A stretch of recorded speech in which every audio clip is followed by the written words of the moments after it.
Good morning and welcome to Blain's Morning Porridge. It's Friday the 13th of March, 2026. Forget Iran. Worry about climate whiplash and El Nino instead. Let's start off with a quote. Out of the frying pan, into the fire. Chaos begets chaos. Instability begets instability. While global markets are fixated on the Gulf, cast a weather eye on the Eastern Pacific, where a Super El Nino climate event is developing. It could lead to climate whiplash events in terms of floods, storms, and drought, food inflation, and increasing migration tensions. It never rains, but it pours, and that's not necessarily good for the most important commodity on the planet, water. Now, resilience is a marvellous word. How able are we to withstand the consequences of our multiple failings and keep smiling? Life is about making mistakes and how we deal with them. How resilient are we to the challenges and disasters that life sends our way? When I was a child, we were taught it's never anyone's fault but your own, and that it's our own responsibility to resiliently work our way out of crisis. Shit happens, as they say. Deal with it. Fortunately, most of the time, outcomes from bad decisions are never as bad as we fear, but seldom as good as we hope, which is Blain's market mantra number 2. Now, I was with clients in London yesterday, and all they wanted to talk about was anything except what's going on in the Gulf. They are struggling with the Trump-Iran burnout syndrome, watching and listening to every move and comment so intently they have become increasingly anaesthetized to it. Oil prices are rising, stocks are falling, bonds are flustered, and even reputable analysts are saying the best hope for markets is yet another Trump taco, although I reckon it's too late for that and he's in too deep. We will wake up on Monday and maybe it will all have magically solved itself, or it will have got worse. But the thing about the rising energy crisis that is roiling global markets is it's the result of the actions of the players involved in it. They can talk, they can deal, they can compromise, and they can make a bad situation slightly better. That's the hope. And if you are playing the market in Iran, then you simply factor the mercurialness of Trump into the equation.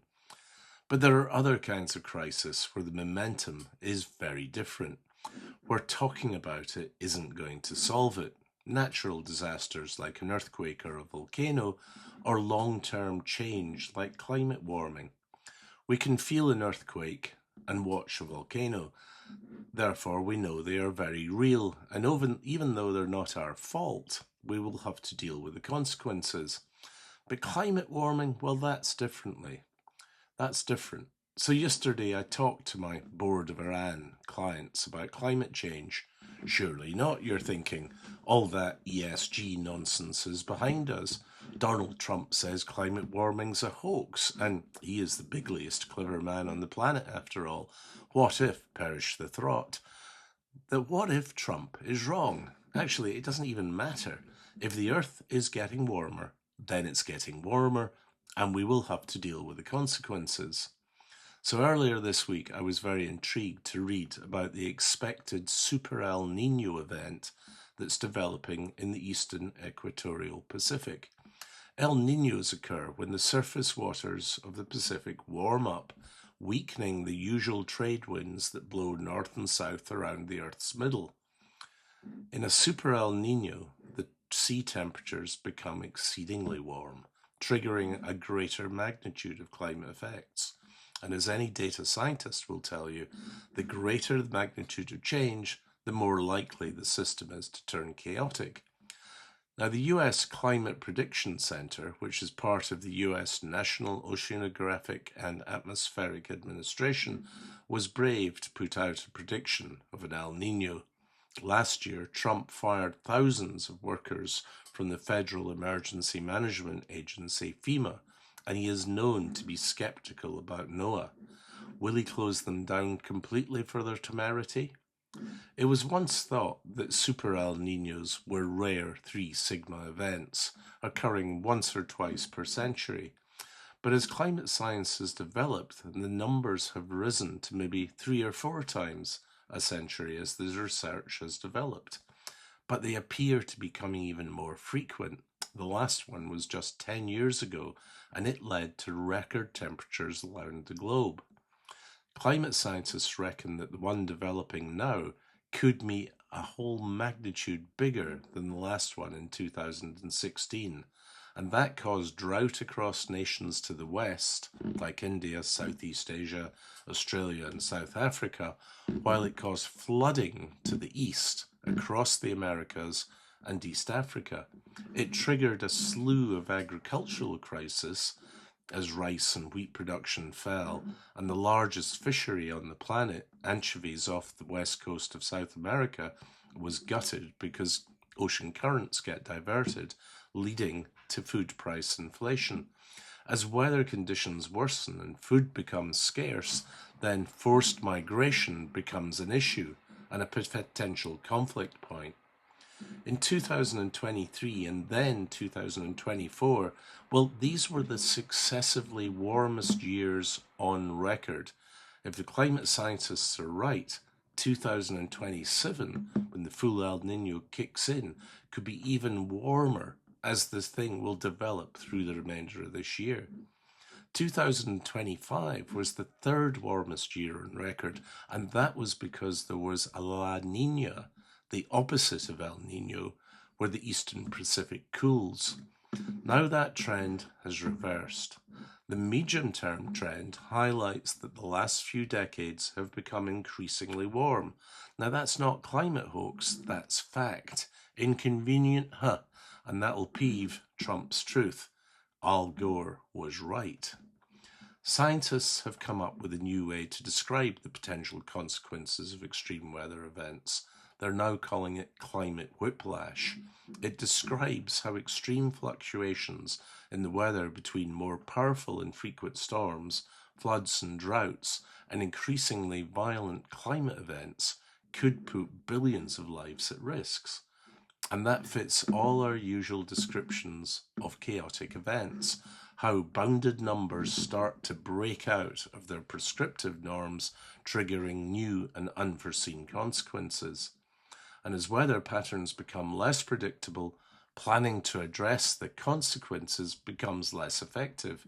Therefore, we move into yet more chaotic scenarios. In parts of Africa, the rain is no longer seen as a blessing, but is now so heavy that it destroys the infrastructure that's been set up to harness water while leaching minerals out of the soil.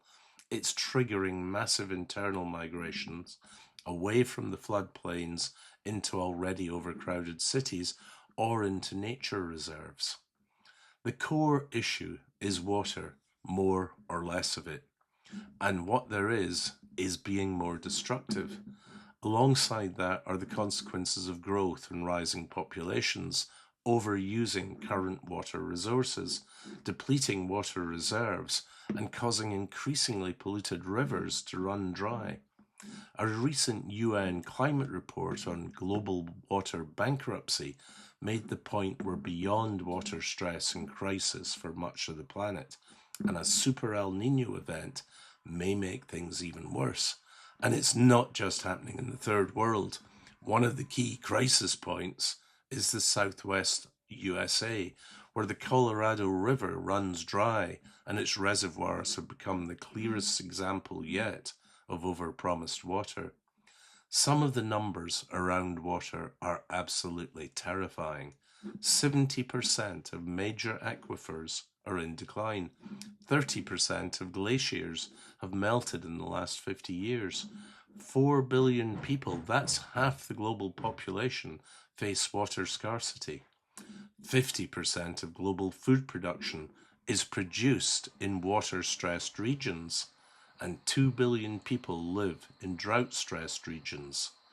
While we fret about oil and energy eruptions, the fact the global economy is ultimately based on water and food is critical. Let's not ignore it. It has to be addressed. Anyway, I'm out of time, and have a great weekend. You can get the Morning Porridge on www.morningporridge.com, and if you sign up, it'll be delivered fresh to your inbox every morning. Have a great weekend, enjoy the rugby, I know I will, and I'll be back on Monday with something probably completely different, although I suspect it'll probably be Iran related. Thanks very much for your time.